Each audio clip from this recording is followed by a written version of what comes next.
Hey guys, it's Owen here from the Barbell Academy, where essentially we read drug inserts so you don't have to. Today's topic, Clenbuterol, aka Clen, aka the thing your favorite influencer pretends they don't use while dry scooping 300 milligrams of caffeine in the car, in the back of the gym, like an absolute chat. So we're essentially going to go full nerd mode today. We're going to talk about what Clen is, what it's designed for, how it actually works, and why most of the people using it out here essentially just rolling the dice with their heart function for a mere 3% bump in fat loss. So let's get into it. What is Clenbuterol? Clenbuterol is a beta-2 adrenergic agonist. Translation, it's a drug designed to open up airways in people with asthma by stimulating specific receptors in the body that relax and smooth muscle, particularly around the bronchial tubes. Clen is not approved for human use, especially in countries like the US of A, or here in down under Australia. What's that, Skippy? You got arrhythmia? Told you not to take 150 mcgs of Clen, but it is approved for veterinary use in horses. So I guess, yeah, your fat loss plan is essentially borrowing from a horse's respiratory protocol. But you know what? We're bodybuilders. Well, you might be. God knows what I am. Kind of like an amalgamation of lost dreams. But hey, if it makes the scales go down, we'd probably snort battery acid, let's be honest. So, how does Clen work?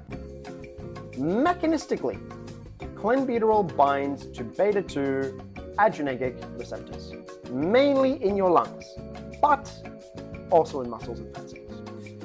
What we kind of see from this is like a cascade of reactions. So we get an increase of CAMP, so cyclic adenosine monophosphate, which essentially will activate protein kinase, which then increases lipolysis, which is breaking down fat into free fatty acids, which, if you're in a calorie deficit, can then be oxidized for fuel.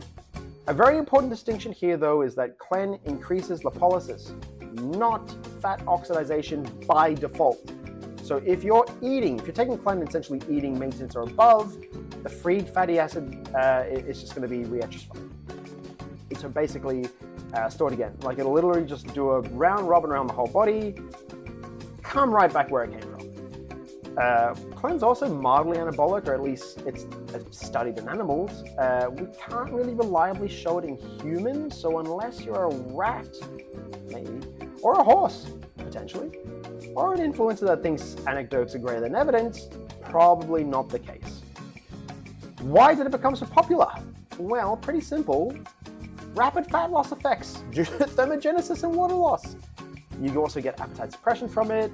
You're going to get stimulant effects, so users essentially feeling like they're doing something even when they're lying down shaking. Think really large vibrator just shoved up your ass, just constantly just like, you got tremors. The myth with Clen, however, kind of goes with, I guess, just take Clen, get shredded really fast. Reality is you're playing with pharmacological roulette, essentially with your heart rate. For a fat loss advantage, you could probably just get from a well-structured diet, a bit of cardio and caffeine. Like I'm talking taking Clen 100 to maybe 400 calories extra burnt a day. Like how it's actually used, or at least the common dosing protocol, this is not a recommendation. Look me in the eye, square in the eye. Not a recommendation. You diet first. But anyway, the old school guys would say start at 20 mcg a day, increase by 20 every, 2 or 3 days, up to like max 100, 120. Do 2 weeks on, do 2 weeks off to reset your beta-2 receptors. But, the whole thing with that is that the whole 2-week cycling thing it's kind of just a big myth. Like the science / Reddit nonsense, just kind of refusing to die. Like you don't need to cycle Clen. Unless you're experiencing diminishing returns with all other fat loss variables held consistent. We're talking like calories, we're talking meat, we're talking cardio, it's fine. Like Clen's not going to stop working after 14 days. What we'll typically see in people is side effect tolerance increase, so less shakiness, hopefully less insomnia,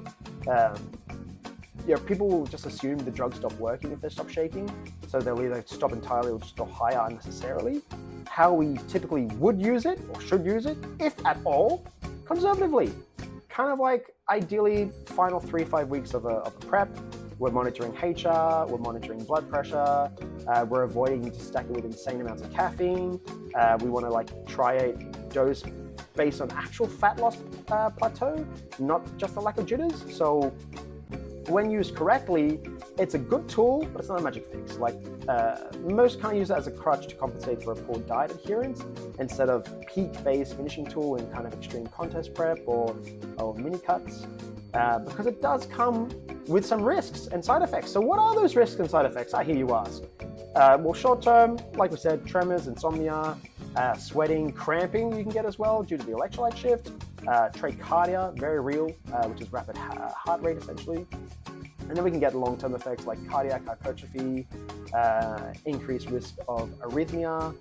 There is also potential for permanent receptor downregulation and super unbeknownst, psychological dependence. Like people will start thinking, I can't cut without Clen. Guys, Clen's not benign. It's not like some quirky cousin of caffeine. It's a drug with systemic effects that should be respected like any other PED on the market. The other thing here I believe is like, are there better alternatives for smarter fat loss? Yes, I would say so. Diet for the most part. Like if you want better fat loss results, it goes without saying, nail calorie deficit, hit your protein targets daily, use caffeine strategically. You can increase NEAT, so non-exercise activity, like me right now, running my mouth hole. Sleep, great, more sleep, like more than a giraffe on ketamine. I don't weird analogy, but sure, we'll go with it. We can also use other supplements or PEDs with lower risk, like yohimbine. If you're already pretty lean and fasted, great there. Epinephrine, a bit risky, but arguably better studied. You can also use low-dose thyroid meds under guidance, of course. But yeah, point being, you don't need Clen to lose fat. You need a consistent plan, adult-level patients. Like all in all, Clen's going to work. It's going to work mechanistically. It's going to work pharmacologically. It does what people claim it's going to do. But the gap between, I'd say, what's possible and what's practical is massive. So unless you're stepping on stage or prepping for a photo shoot, you're much better off refining your habits and diet, nail your training and your sleep. Like don't trade long-term health for short-term leanness. Use your brain, respect the compound, and if you're gonna play with fire, do it with fireproof gloves? I don't know, some fireproof thing. Anyway, thanks for watching, and I'll catch you all in the next one. Peace.